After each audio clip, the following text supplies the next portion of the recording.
नमस्कार। अधिक जानकारी या सही जानकारी, नो मोर और नो बेटर में आपका स्वागत है।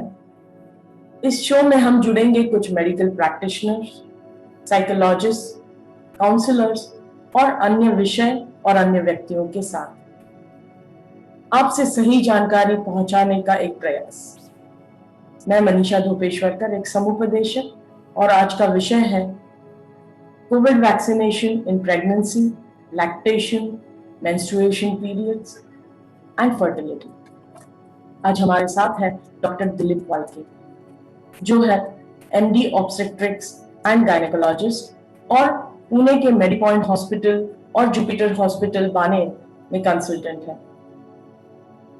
Ethic and medico legal committee FOGSI के चेयरमैन है।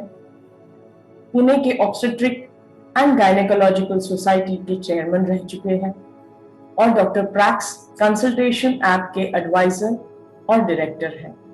सो जुड़ते हैं डॉक्टर दिलीप वाल्के जी के साथ। नमस्कार डॉक्टर वाल्के, आपका स्वागत है। नमस्कार। बहुत सारे वैक्सीन, प्रेगनेंसी, उसके बारे में बहुत सारी शंकाएं, बहुत सारे सवाल है, तो वो मैं आपको पूछने वाली हूँ। तो शुरुआत करें? या तो क्या मतलब सवाल प्रेगनेंसी के साथ साथ मेंस्ट्रुएशन साइकिल, उसके साथ गर्भावस्था में ये सारे सवाल हैं। तो पहला सवाल है, क्या माहवारी मतलब मेंस्ट्रुएशन साइकिल के दौरान वैक्सीनेशन सही रहेगा? तो देखो, ये सबसे बड़ा मिथ है वैक्सीनेशन के बारे में। मेंसेस में होने वाली जो भी इम्यूनोलॉजिकल चेंजेस होती है, उससे वैक्सीन पर कोई इफेक्ट नहीं होता। ना वैक्सीन के साइड इफेक्ट्स होते हैं, ना वैक्सीन के कारण कोई प्रॉब्लम होता है। सो जिस दिन का आपको स्लॉट मिले, बुक कर लो और जाके वैक्सीन लगवा लो। एक तो स्लॉट मिलना ही मुश्किल है, उस पर इस दिन मैं इस दिन लूंगी, उस दिन नहीं लूंगी, ये मत करो। जैसे ही स्लॉट मिल जाए आप वैक्सीनेशन करवा लो, क्योंकि इससे ना मेंसेस पे फर्क पड़ता है, ना मेंसेस के कारण वैक्सीन के इफेक्ट पे फर्क पड़ता है, ना वैक्सीन में कोई साइड इफेक्ट्स होती है। तो ये एक मिथ है, इसको आप फॉलो ना करें और आप वैक्सीन कभी भी लें। मतलब ऐसा कुछ सवाल आए थे कि उसका कोई परिणाम मेंस्ट्रुएशन साइकिल पे होता है क्या, या फिर फ्लो ज्यादा बढ़ता है क्या, ऐसा कुछ? बिल्कुल नहीं, इसके ऊपर पूरी स्टडी हुई है और वैक्सीन लेने के कारण मेंस्ट्रुअल फ्लो ना बढ़ता है और वैक्सीन मेंस्ट्रुएशन के कारण वैक्सीन के इफेक्ट में भी कोई फर्क नहीं पड़ता। इसके लिए आप ये सवाल दिमाग से निकाल दो। आप साइट पे जाओ, स्लॉट बुक करो, वो स्लॉट आपके मेंसेस के किसी भी दिन का हो, आप जाके वैक्सीन ले लीजिए। Thank you so much. अगला सवाल है, प्रेगनेंसी के बारे में बहुत सारे सवाल है लोगों के कि क्या गर्भावस्था में वैक्सीनेशन लेना सुरक्षित रहेगा या नहीं रहेगा, या कैसे? सबसे पहले मनीषा ये जान लेते हैं कि मिनिस्ट्री ऑफ हेल्थ और फैमिली वेलफेयर का इसके बारे में क्या कहना है। ओके। तो मिनिस्ट्री ऑफ हेल्थ ने सिर्फ लैक्टेटिंग मदर्स के लिए कोविड वैक्सीनेशन अलाउ किया है, लेकिन उन्होंने प्रेगनेंसी में आज की तारीख में वैक्सीनेशन अलाउ नहीं किया और इसके कोई कारण है, ये कारण जानना जरूरी है। हम ये तो जानते हैं कि भारत में 2 ही वैक्सीन अवेलेबल है, एक तो कोविशील्ड और दूसरा Covaxin. No, immune response stimulate करने के लिए कोवैक्सीन में डेड वायरस होता है और कोविशील्ड में एक एडिनो वायरस होता है, जिसको वेक्टर से की तरह इस्तेमाल किया जाता है to give the genetic material. इसके कारण एक थ्योरेटिकल पॉसिबिलिटी बन जाती है कि पेट में बढ़ने वाले बच्चे पर बैड इफेक्ट हो सकता है वैक्सीनेशन से।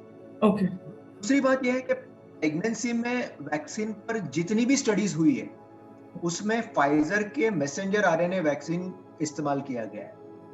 कोवैक्सीन और कोविशील्ड में ज्यादातर एनिमल स्टडीज हुई है। लेकिन हमें ये समझना जरूरी है कि जिस तरह से फाइजर की वैक्सीन की प्रेगनेंसी में सेफ्टी प्रूव्ड है, उसी तरह दोनों यानी कि कोविशील्ड और कोवैक्सीन की एनिमल स्टडीज में सेफ्टी प्रूव्ड है।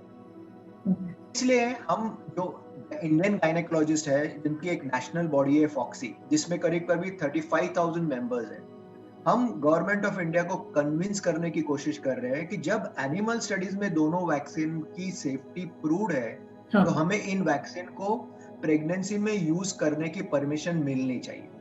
राइट. क्योंकि क्या होता है मनीषा, जब भी हम कोई भी मेडिकल ट्रीटमेंट देते हैं तो हर ट्रीटमेंट में कोई ना कोई रिस्क होता है। तो हम ट्रीटमेंट करते समय उसकी रिस्क और उसके बेनिफिट दोनों को तौल के देखते हैं। वैक्सीन के रिस्क एक तो नहीं के बराबर है, और अगर है भी तो उन रिस्क की वो जो रिस्क है वो उससे ज्यादा कई गुना ज्यादा बेनिफिट्स है वैक्सीन के।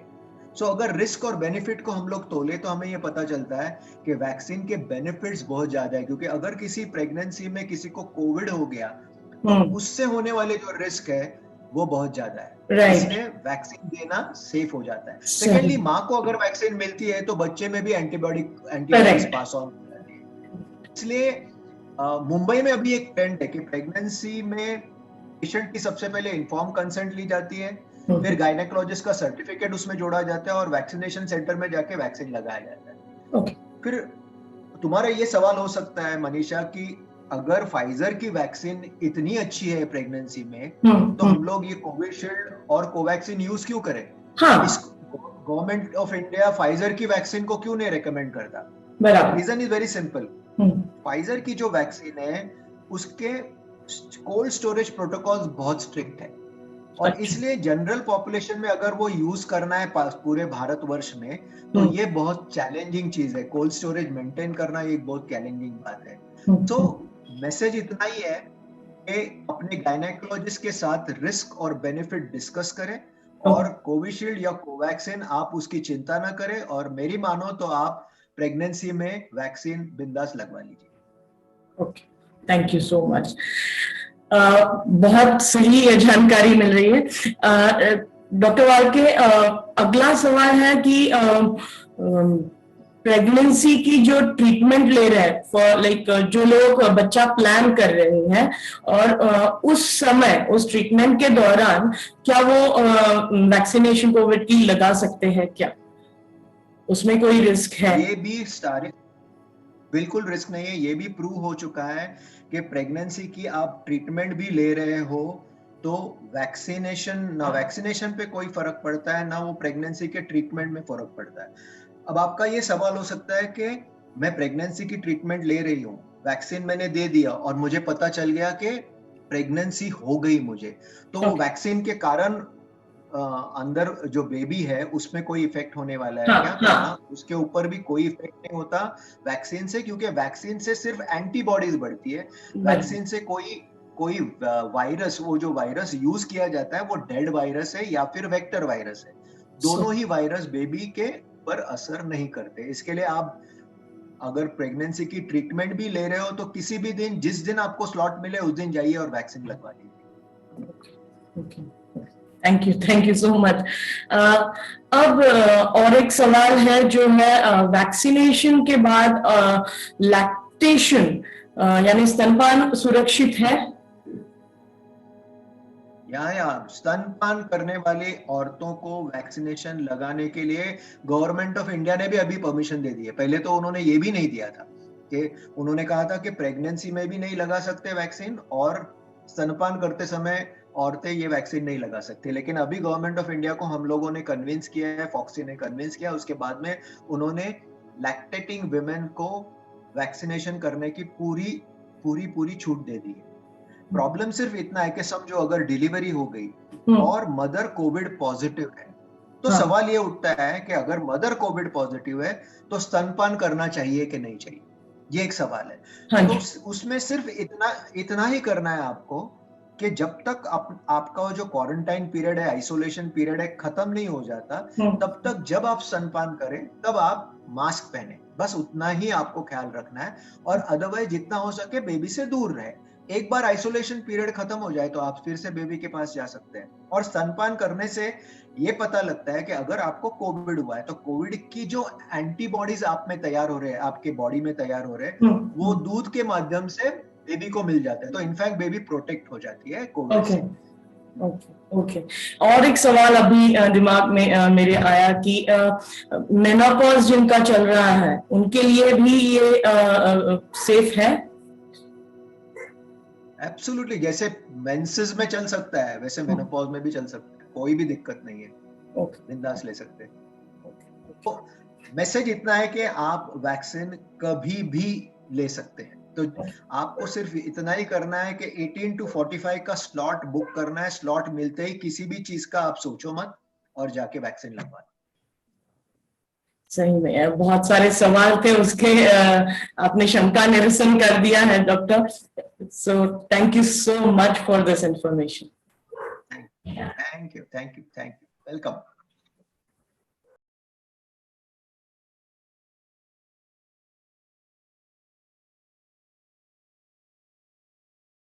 अधिक जानकारी के लिए आप संपर्क कर सकते हैं डॉक्टर दिलीप वाल्के जी से। इनका नंबर है 9823038583। Stay tuned with Manisha's My Mind Sport. Thank you.